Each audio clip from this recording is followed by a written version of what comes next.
इससे ज़्यादा शर्मनाक और कोई घटना नहीं हो सकती कि कड़े शब्दों में लोक जनशक्ति पार्टी रामविलास जो है निंदा करती है।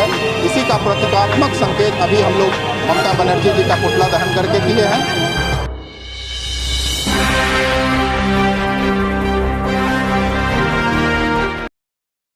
नमस्कार, आप देख रहे हैं बिहार मिथिला न्यूज़।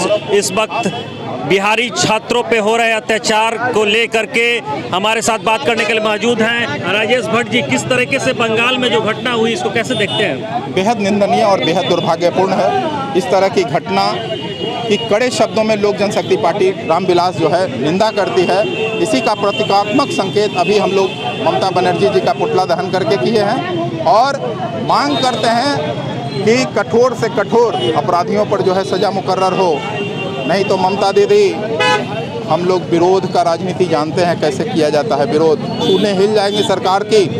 मैं ये जानता हूँ कि सत्ता का इकबाल पश्चिम बंगाल में पूरी तरह खत्म हो गया है। शासन प्रशासन नाम की कोई चीज़ नहीं है। चारों तरफ अराजकता व्याप्त है।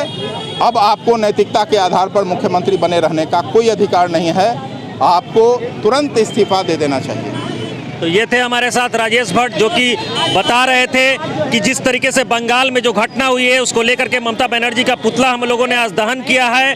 और अगर वहाँ की सरकार नहीं मानती है बिहारी छात्रों पे इस तरीके से जो अत्याचार किया जाता है तो हम आगे उग्र इससे ज़्यादा शर्मनाक और कोई घटना नहीं हो सकती। बिहार फर्स्ट, बिहारी फर्स्ट के माध्यम से मैंने हमेशा इस चिंता को जाहिर किया है कि किस तरीके से दूसरे राज्यों में बिहारियों को अपमानित किया जाता है, उन पर लाठियां चलाई जाती हैं, गाली गलौज किया जाता है। ये उदाहरण पुनः हम लोग को देखने को मिला। जिस तरीके से बंगाल में सिर्फ क्षेत्रवाद को लेकर, क्योंकि वो बिहारी हैं इसलिए, ऐसे में भारत का संविधान इन लोगों को जानने की ज़रूरत है, जो ये अधिकार हर भारतीय को देता है कि वो किसी भी राज्य में जाकर शिक्षा हासिल कर सकते हैं, रोजगार कर सकते हैं, व्यवसाय कर सकते हैं।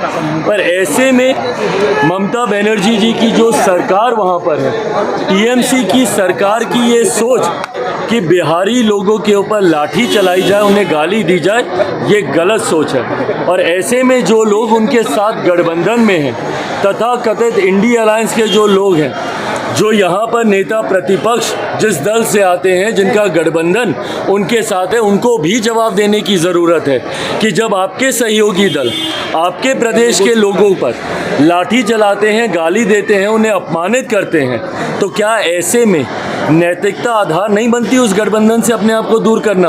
या सत्ता के लालच में ये उनके साथ गठबंधन में बने रहेंगे इस उम्मीद से कि आने वाले दिनों में शायद ये वापस सत्ता में आ जाए? बिहार की जनता और खासतौर पर बिहारी युवा इन तमाम चीज़ों को देख रहा है। स्मार्ट मीटर में ऐसा क्यों होता है, या बिहारी युवाओं के साथ ही देश में हर जगह ऐसा क्यों होता है? इसके लिए हमारी पार्टी और हमारे नेता एक कड़ा रुख लेने जा रहे हैं और ये आज पहला आंदोलन है।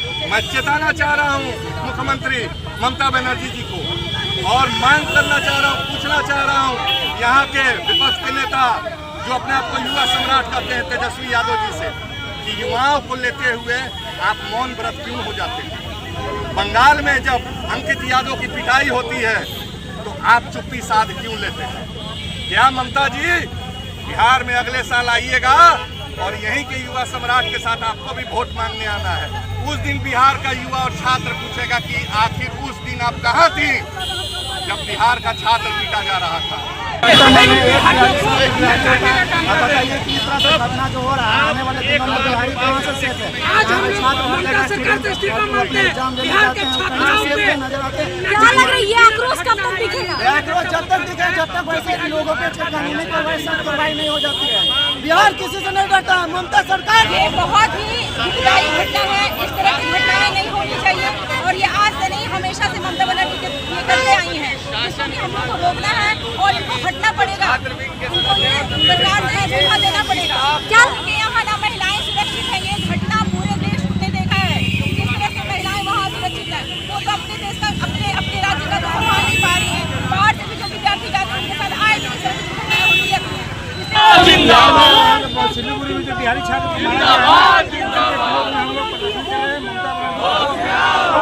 बिहारी छात्रों को बंद करना है।